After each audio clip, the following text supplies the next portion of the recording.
Hi! Morning నుంచి నేనేం తినలే. అందుకే ఏదైనా తిందామని బయటకొచ్చా. ఎక్కడికి అంటే టట్టడా!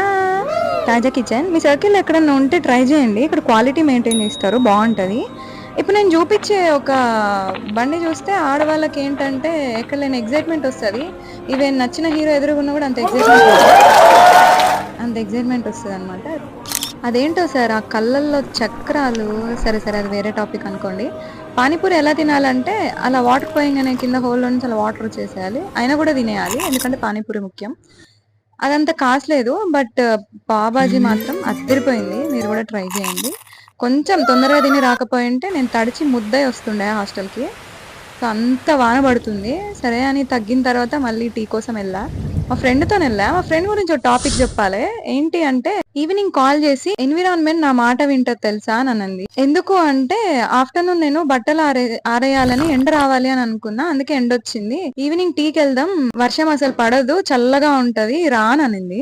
అని ఫోన్ పెట్టేసిన నెక్స్ట్ మినిట్ ఫుల్లు వర్షం. మళ్ళీ తనే కాల్ జేసింది. కాల్ జేసి "చల్లగుండడం కోసం వర్షం పడ్డదా? చల్లగుంటదని జెప్పా గదా!" అనింది. నేనే ఒకరోజు "నీ నాలుక మీద మచ్చలున్నాయి గదరా! నువ్వేదంటే అది అయితదా?" అని అడిగా. నా కర్మ అప్పటినుంచి స్టార్ట్. ఇలా ఒకటి గాదు చాలున్నాయి. మెల్లమెల్లగా చెప్తా. సో, తాగేసాం. బయలుదేరంగానే మళ్ళీ వర్షం స్టార్ట్. ఈరోజు వర్షం మా మీద పగబట్టింది. మేము స్టార్ట్ అయినప్పుడు వర్షం పడ్డం.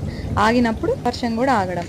సర్లే అని ఈ వర్షం సాక్షిగా పాట పాడుకుంటూ ఈరోజు ఇలా ఎండ్ అయిపోయింది. సరే నెక్స్ట్ వీడియోలో కలుద్దాం. Bye bye.